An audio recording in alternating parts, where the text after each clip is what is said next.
Hello my dear students, today we will start a new chapter that is maps. ये आपका geography में second chapter है। इससे पहले हमने the earth in the solar system chapter अपना कंप्लीट कर लिया था। तो आज हम पढ़ेंगे मैप्स के बारे में। मैप्स क्या होते हैं? आप सभी को पता है कि मैप में अभी तक आप जब भी मैप देखते होगे तो आप देखते होगे कि मैप में बहुत सारी इन्फॉर्मेशन दी होती है। सबसे पहले आप उसमें कॉन्टिनेंट्स देखते हो। आपको जो ब्लू एरिया होता है वो ओशन या वाटर को इंडिकेट करता है। आप अलग अलग टाइप्स के भी मैप देखते होगे। कहीं कहीं जैसे कि कुछ मैप्स होते हैं कि वो सिर्फ हमारे इंडियन पॉलिटिकल मैप होते हैं। कुछ मैप्स होते हैं वो वर्ल्ड मैप होते हैं, जहाँ पे आप सारी इन्फॉर्मेशन देखते हो। जैसे कि आप कॉन्टिनेंट्स का बारे में पता लगा पाते हो। आप वहाँ पे अलग अलग कंट्रीज़ को देखते हो, आप उनकी कैपिटल्स को देखते हो, या फिर आप उनके कह सकते हैं हम कि आप वहाँ पे रिवर्स और जितने भी हमारे ओशंस हैं, जितने भी हमारे फॉरेस्ट हैं, वो आप वर्ल्ड मैप में सारी चीज़ें देख पाते हो। अलग अलग टाइप के मैप्स होते हैं। पॉलिटिकल मैप्स होते हैं, फिजिकल मैप्स होते हैं, थीमेटिक मैप्स होते हैं। तो आज हम उन्हीं मैप्स के बारे में डिटेल्ड इन्फॉर्मेशन में पढ़ेंगे। उसके बाद हम पढ़ेंगे ग्लोब।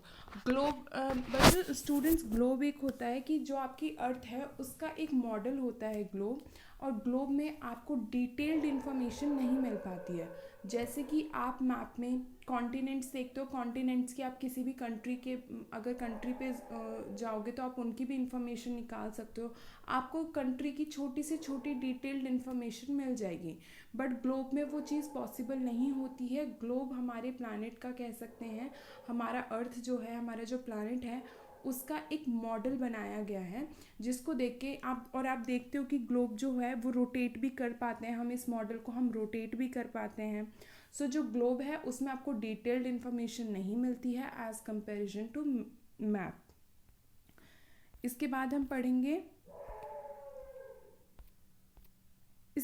पढ़ेंगे टाइप्स ऑफ मैप। तो टाइप्स ऑफ मैप में सबसे पहले आता है आपका फिजिकल मैप। तो फिजिकल मैप वो मैप होते हैं जिसमें कि आपको physical feature, natural features earth के शो होते हैं, जैसे कि mountains, plateaus, plains, rivers and so on. जैसा कि आप इस मैप में देख पा रहे हो कि यहाँ पे आपको स्टेट्स या उनके कैपिटल लोकेट नहीं किए गए हैं। यहाँ पे आपको अलग अलग प्लाटूज, प्लेन्स और रिवर्स की इंफॉर्मेशन दी हुई है। आप देख पा रहे हो, अगर आप पॉलिटिकल मैप इंडिया का देखोगे तो जैसे कि आप उसमें नोटिस करते हो कि आपको स्टेट्स दिखते हैं, उनकी बाउंड्री शो होती हैं, उनकी नेबरिंग कंट्रीज शो होती हैं। बट आपको इस मैप में क्या दिख रहा है? सिर्फ माउंटेन्स, प्लाटूज, प्लेन्स और रिवर्स। तो फिजिकल मैप वो मैप होते हैं जो नेचुरल फीचर्स की इंफॉर्मेशन हमें प्रोवाइड करते हैं, जो हमें ये बताते हैं कि हमारी कंट्री में XYZ, हमारे कंट्री में कितने, कहाँ, कौन कौन से एरियाज़ में रिवर्स है, कौन कौन से एरियाज़ में प्लेन्स है और कौन से एरियाज़ में प्लाटूज हैं। उसके बाद हम बात करते हैं पॉलिटिकल मैप के बारे में।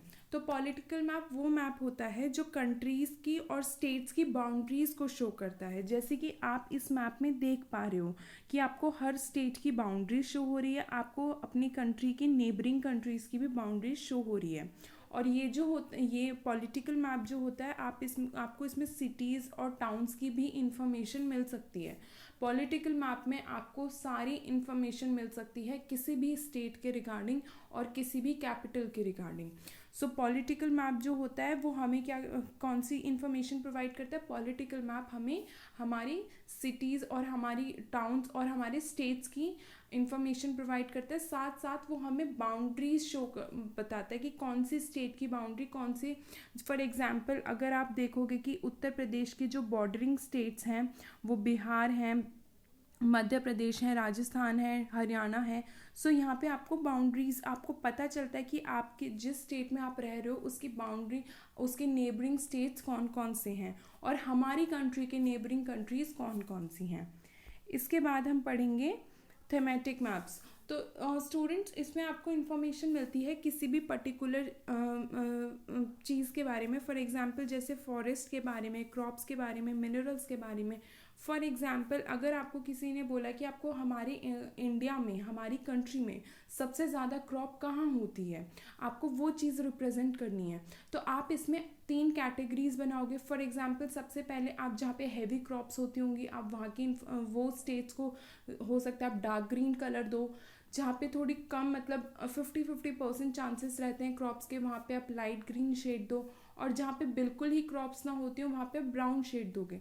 तो थीमेटिक मैप्स ये वो मैप्स होते हैं जिसमें हम कुछ थीम्स का यूज़ करके इंफॉर्मेशन को इंडिकेट करते हैं।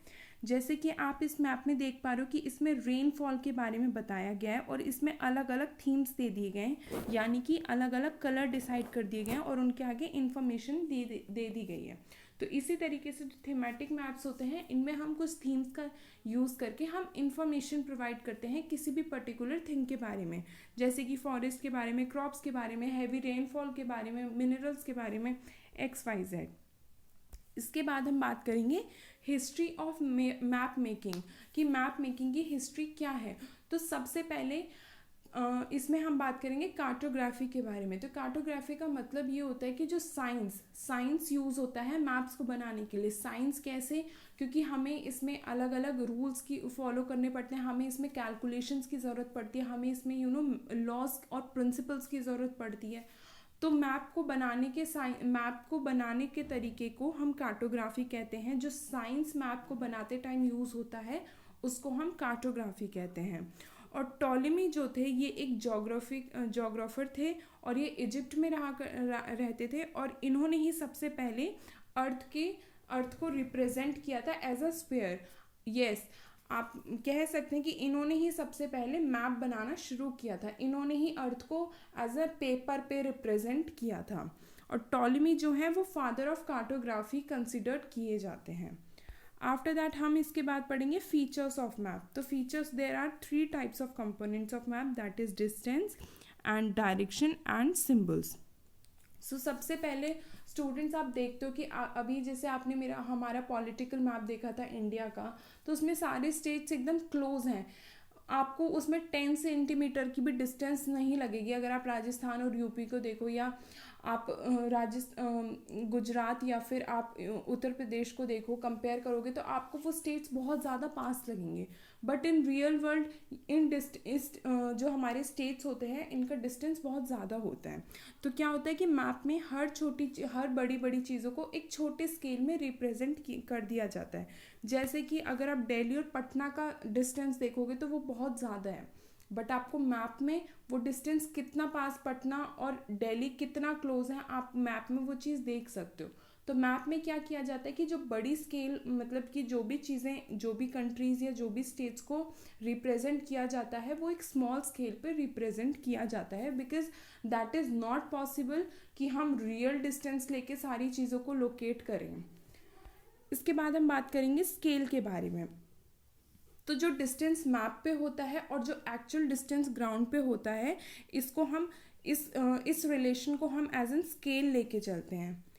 आफ्टर दैट हम बात करेंगे टाइप्स ऑफ स्केल के बारे में। तो स्मॉल स्केल मैप वो मैप होते हैं जिसमें बहुत ज़्यादा इंफॉर्मेशन को एक छोटे से मैप में दिखा दिया जाता है। जैसे कि आप देखते हो हमारा वर्ल्ड मैप है, इसमें पूरे वर्ल्ड को एक छोटी स्केल पे रिप्रेजेंट किया हुआ है या एक छोटी स्केल पे मेंशन किया हुआ है।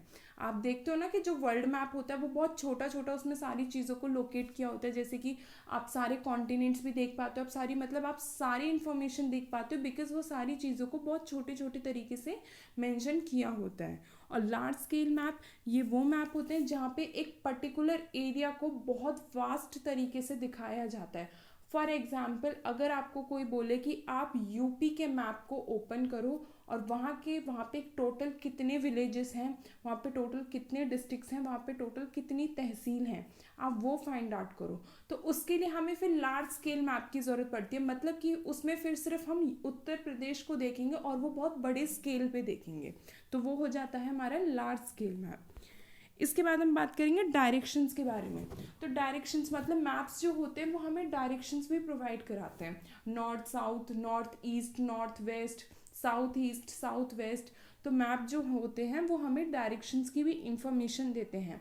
फॉर एग्जांपल, अगर आपको नॉर्थ से साउथ की तरफ ट्रैवल करना है तो आप मैप का यूज़ करोगे, आप मैप ओपन करोगे, वहाँ से आप देखोगे कि नॉर्थ से अगर हम साउथ की तरफ ट्रैवल करेंगे, अगर हम जम्मू कश्मीर से लेके कन्याकुमारी तक ट्रैवल करेंगे तो हमें कौन सा रूट फॉलो करना है और हम कौन कौन सी डायरेक्शन से होते हुए जाएंगे। तो जो मैप होता है वो हमें डायरेक्शंस की इंफॉर्मेशन भी देता है। आफ्टर दैट हम बात करते हैं सिंबल्स की। तो कभी कभी क्या होता है, जैसे अभी मैंने थीमेटिक मैप की बात करी थी, तो उसमें हम क्या करते हैं कि थीम्स का यूज़ करके अलग अलग इन्फॉर्मेशन प्रोवाइड करते हैं। इसी तरीके से हम मैप्स में कुछ सिंबल्स भी यूज़ करते हैं, जैसे कि आपको इसमें मैप की में दिखाया हुआ आप देख सकते हो स्लाइड में। कैपिटल का एक स्टार बना दिया है सर्कल में, सिटी को डॉट कर दिया, माउंटेन्स के ऊपर अलग माउंटेन्स बना दिए, रिवर के ऊपर ब्लू ब्लू एरिया कर दिया है। जैसे कि आप देखते हो कि आप अपने वर्ल्ड मैप को या आप अपने पॉलिटिकल मैप में, अगर पॉलिटिकल मैप में तो नहीं, आप अगर वर्ल्ड मैप में देखते हो तो जहाँ पे कॉन्टिनेंट्स हैं वहाँ पे ग्रीन होगा या कोई और कलर होगा, बट जहाँ पे वाटर होता है या जहाँ पे ओशन होते हैं उसको ब्लू कलर कर दिया जाता है। ब्लू कलर से हमें पता चल जाता है कि यहाँ पे वाटर बॉडीज़ हैं, यहाँ पे कोई लैंड मास नहीं है, यहाँ पे हमारी सारी वाटर बॉडीज़ प्रेजेंट हैं। तो इसी तरीके से कुछ सिंबल्स का भी यूज़ किया जाता है मैप्स में कुछ पर्टिकुलर इन्फॉर्मेशन देने के लिए, और उन सिंबल्स को फिर रिप्रेजेंट, जैसे कि अगर हमें किसी मैप में कैपिटल्स को देखना होगा तो हम मैप की को देख सकते हैं कि मैप जो भी कैपिटल्स हैं उनके आगे ब्लैक डॉट है। अगर हमें माउंटेन्स को देखना होगा तो वहाँ पे माउंटेन्स के हम सिंबल्स को देख सकते हैं, और उस अकॉर्डिंग हम मैप में फाइंड आउट कर सकते हैं कि कहाँ कहाँ कौन से स्टेट में या फिर कंट्री, पूरी कंट्री में, हमारी इंडिया में कौन कौन से एरिया में माउंटेन्स हैं। उसके बाद हम बात करेंगे स्केच और प्लान के बारे में। तो जो स्केच होता है वो एक ड्राइंग होती है जो मेमोरी की, मतलब फॉर एग्जांपल अगर आपने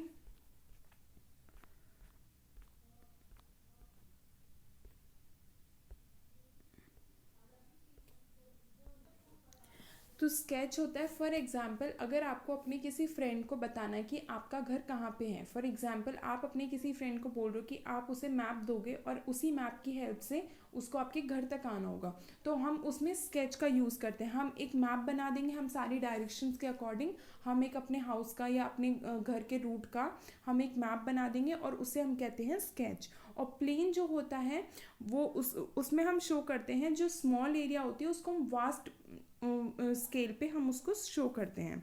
तो प्लेन्स जो होती हैं वो हमें डिटेल्स देती हैं स्मॉल एरियाज़ की, और स्केच के थ्रू हम डायरेक्शंस का पता लगा सकते हैं। हम जैसे कि मैंने भी आपको एग्जांपल बताया कि if you want to invite your friend at your home, so what you will do, you will create a sketch और you will draw a map of your house or the roots of the house, and after that आप उसे बोलोगे कि आप इस sketch का use करके हमारे घर तक आओ जाओ, जैसे कि आप अपनी बुक में भी देखोगे कि ऐसे कुछ इसके एग्जाम्पल्स दिए हुए हैं। सो आई होप आपको ये चैप्टर समझ आया होगा। अब आपका काम ये होगा कि आप मैप्स में वर्ल्ड मैप को देखोगे और जितनी भी नेबरिंग कंट्रीज़ हैं उनके नेम मेंशन करोगे, और साथ साथ आप ये भी मेंशन करोगे कि हमारे टोटल कॉन्टिनेंट्स कितने हैं और कॉन्टिनेंट्स होते क्या हैं। If you have any doubt or any query, so you can ask your subject teacher in the classroom. I hope you will enjoy this video. Thank you so much.